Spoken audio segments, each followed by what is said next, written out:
Hello, good afternoon. This is David Sutter talking to you, and today I want to talk to you about PIPs. I want to talk about what a PIP is and how you calculate them for profit. Okay. Now I know I've made another video in the past about PIPs, but I want to kind of shoot another video to go over this again. So this way, we're all on the same equal playing field, and we all have a basic understanding of what a PIP is in Forex. Okay. So to begin with, we need to look at the legal true definition of the word PIP. Okay, the problem is that the Forex market is a huge market. It's comprised of all the world currencies all wrapped into one, and there is no one single governing body or organization that controls the entire Forex market. It's a collection of every different country having their say in the market, basically. But they all have pretty much the same rules as far as their currencies and how they're traded. All right. So I wanted to bring up the U.S. Commodity Futures Trading Commission website, or CFTC for short. This is the United States the governing body. This is the only entity in the United States that actually governs the Forex market. Okay, the CFTC. And I wanted to look at their definition to see what they consider a PIP. So I went to the CFTC website and went to their glossary, and I typed in the word PIP, and this is what I got. Okay, I highlighted right here. It says the smallest price unit of a commodity or currency. Okay, so we're dealing with currencies here, and basically what this is saying is the smallest price unit, and we know that all the currency pairs in Forex are broken down to decimal places. We have 3-digit, 4-digit, and 5-digit currency pairs, right? So this would mean that whatever the final decimal place is in each currency pair, that is your PIP. Okay. Now, this is the CFTC website. Let me show you another website called Baby Pips. Okay. Baby Pips I really like because they have some really good educational training on Forex. And if you have not been to Baby Pips, I recommend you go to their website sometime and just check it out. They have a lot of free training, and they'll teach you a lot of the basics about Forex and the Forex market, how it works. Okay, so I went here, I typed in the word PIP into their glossary, and this is what it brought up. All right, the definition is the most common increment of currencies is known as the PIP. It is the smallest value change in the currency pair exchange rate. For instance, if Euro USD moves from 1.2250 to 1.2251, that is 1 PIP. A PIP is the last decimal place of an equation.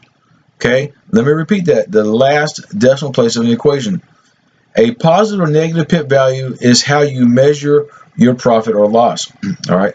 So basically what we're saying here is this fourth digit is your PIP. All right. Now, the problem with this definition, this basic definition, is that it does not take into consideration that if you have 3 digits or 5 digits or even 4 digits on your currency pair, right? It does not tell you if this definition applies to all 3 different types of currency pairs, okay? So with that said, let's move on to another website, okay? Now this is one I just found. I searched on Google for PIPs, and I found this article by a man named John Russell. All right, very recent. This is last week he wrote this article, okay? So it says here, when trading in the foreign exchange market, or Forex for short, it can be easy to overlook the value and importance of PIPs, more officially known as percentage and point, or price interest point. A PIP represents the smallest movement a currency pair can make in the market. This is typically equal to 1 basis point, but not always. So, and he goes on to talk about how you can convert a 3-digit to a 4-digit, a 4-digit to 5-digit, and that's why he says not always here, because sometimes the value of the point is lost a little bit when you're converting. But as far as the basic definition goes, a PIP is the smallest movement of a currency. All right. Now, he's telling you here that a PIP stands for percentage and point, or price interest point, which I've heard time and time again. A percentage and point. All right. Now, typically we know that a point is the final decimal place, whether you have a 4 or 5 digit currency pair or whatever. Okay, so a pip is just a point, all right, and it's the final decimal place. Now let's look at another website. All right, let's reiterate this a little more. I have a website called Investopedia, which is excellent for trading stocks or forex or whatever. If you want to learn market analysis, you want to learn just basic definition of different terminology, Investopedia is a very good website to go to. Okay, so if you go here and search for the word pip, it says a pip is the smallest price movement in a given exchange rate based on market convention. Since most major currency pairs are priced to 4 decimal places, the smallest change is that the last decimal point, there we go again, the last decimal point, or most pairs, is equivalent to 1/100th or 1% of a basis point. For example, the smallest move on a USD CAD currency pair can make is a 0.0001, 4 digits, or 1 basis point. All right, they consider 1 point to be the 4th digit. It says here a PIP is an acronym for percentage and points. Okay, so they're saying a point is the 4th and final decimal place. All right, now they're just basing this on a 4-digit currency pair again. They're not saying if you have a 3-digit or 5-digit currency pair, if the same basic definition applies to those as well. But we know that based on what we're reading so far, that a pip is the final decimal point. Okay, now let's look at a broker, see what a broker's definition is, right?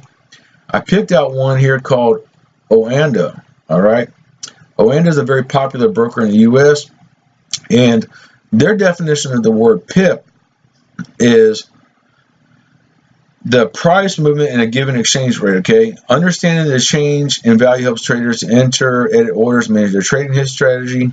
Okay. Traders often use pips to reference gains or losses. A pip measures the amount of change in the exchange rate of a currency pair and is calculated using the last decimal point.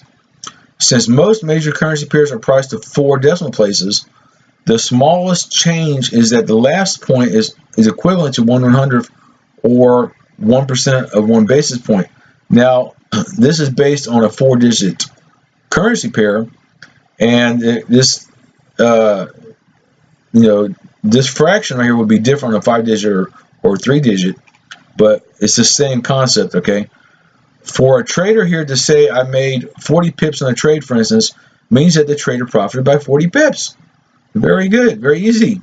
The actual cash amount this represents depends on the pip value. So for example, if you have 1 penny per pip, then you made 40 pips, you made 40 cents. Okay, if you have $1 per pip and $1 is your pip value, then you made $40. Okay, so depending on what your pip value is will determine your actual profit. Okay, now this is coming from Oanda. I've seen this on basically the same definition on pretty much every broker out there. Okay, they all kind of go off of a 4-digit currency pair. Now let's go to Metatrader and show you what Metatrader says. Now here in Metatrader, I'm going to use Trader's Way for this demonstration. But what I've done is I picked out a 4-digit, a 3-digit, and a 5-digit currency pair to get an idea of how the pips work in each currency pair and how you calculate the pips. So to start with, I want to go to a 4-digit because that's the most common. And also, I had somebody tell me that it is impossible to make 1,000 pips in one day. So I kind of want to challenge that a little bit and show you that it is very, very possible to get 1,000 pips in one day. And it just depends on the volatility of the market. But let me show you real quick how you calculate this. And what I'm going to do is I'm going to find a high point, which is right here. All right, this is kind of an area of resistance. And then I'm going to find a low point, which is down here. All right, and this is an area of support, right? Very simple. All right, and this in between is called your range. All right, this is where the price has been moving for the last week or so. So I've been staying in this range right here. I predict that the price is going to come back down to this level. All right, without looking at any indicators, I could just tell it had come to this level before, came down, came at this level, and it just right now it's just hovering right here. and running along sideways, but eventually it's going to come back down to this level. I cannot say when, but it's going to come down. Now, to show you 1,000 pips, I'm going to place what's called a buy limit pending order. Okay, and I'm just going to go down here to the bottom where the bottom red line is and put 10.6633. Okay, and then I'm going to put here for take profit, I'm going to put 10.6733, and let's see what happens. Okay. All right. Oops.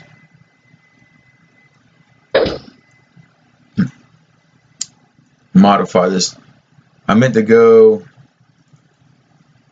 10.7633. Sorry. Modify. All right. So here's the high point, and the take profit is a little bit below that. And if we look here, it says 1,000 pips. All right, or $12 in profit. All right. So this is only, if you look at here, if you had entered right here at this low point and took your profit here where this line is, you notice that this was like towards the end of the day, because the 22nd of October came in here. So at this point, it was towards the end of the day on the 22nd of October on this timeline. And then towards the middle of the day on the 23rd of October, or actually in the early part of the 23rd, it reached this take profit. So probably about 12-hour period, I would say roughly, without knowing exactly, but without about a 12-hour period, you hit your take profit. All right, you hit 1,000 pips in one day. Very, very easy. All right. Now the actual profit is going to vary between different, different currency pairs, and they're calculated a little differently on each currency pair. But the basic definition is you're going by the last decimal place. All right. So if we look at, let's get a calculator real quick and kind of show you this to reiterate my point a little bit. If we look at just the point, the price after the decimal place here, okay, we got 7633, right? And I'm going to subtract 6633, and that equals 1,000. So you have 1,000 points, all right? And that's basically how you calculate this right here, these pips. All right, let's look at a 3-digit real quick. And I'm just going to find a low point, which is right here. And we're going to do another buy limit and put 1,000 pips on this one and see what happens. 72.123. And then how you find this one would be, we would go to 73.333. All right, now watch this. Okay. If we go here and look, it should say 1,000 pips as well. Okay, it says 1,000 pips, $8.88 profit. All right, now they have a pretty big spread, but and like I said, this is calculated a little different on the 3-digit, but the basic is the same. Okay, we're going by the last decimal place, so it's going by the last decimal place and counting 4 digits over. All right, for your 1,000 pips. All right, if you follow along. All right, now you get a calculator here, and we take off the first decimal place. We just go by, it says 73, but we're going to go by 3 4 3s here and subtract 2333. That goes 1,000. All right, so you're going by, you take the last decimal place and shift over 4 digits, and that's where you start your calculations. Okay, now you go to Euro USD, and we're going to do the same thing here. And this is a 5-digit. All right. First of all, let me draw a support line down here. This is a low point here, and I think it's going to be going up now based on what it's doing. Okay, and we're going to do a buy limit on this one as well. Okay, and we're going to say 1.13815, and we're going to say 1.14815. All right, and again, I just took the fourth digit from going from the right, fourth digit over to the left, and added 1,000 to that. I'm going to place this, and it puts a TP, take profit, up here for 1,000 pips or $10 in profit. All right, this is based on a 1 penny lot size. Okay, if I had a dollar lot size, I'd have $1,000. And you see, for example, if I had placed a trade here, and this is a take profit, in one day the price would have shot down and hit 1,000 pips. Very, very easy. Okay, so that's just to give you an idea of how the pips are calculated on the Metatrader platform, and that you can definitely make 1,000 pips in one day.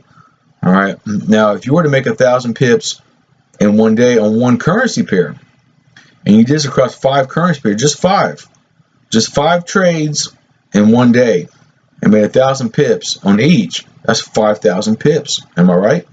That you can make in one day. And if you had, for example, a 0.5 lot size, you know, that'd be $500 per trade, times 5 is $2,500 in one day. Okay, now that kind of gives you an idea of what is possible when you trade Forex. Okay, so I hope this kind of explains a little bit what a PIP is. It's a profit in points or percentage in points. All right, simply a point or a smallest decimal place. All right, and how you calculate your pips, you know, you multiply it by whatever. You say a pip is worth, you know, $1. You know, even you look at your pip value and you say, okay, I got 100 pips. You know, I made $100. Now, if you want to convert the decimal places, that's when it can get to be a little tricky. And I'm going to make a separate video on that. But I just want to kind of go over the basic foundation of what a PIP is, okay? So that, you know, we all understand a PIP and how it works. So let me know if you have any questions. There's a link below the description of this video to my Facebook group and my personal Facebook as well. Please feel free to reach out and contact me, and we can discuss this. And if you have any questions, leave a comment in my Facebook group or contact me, and I'll be happy to help you. Thank you, and have a wonderful day.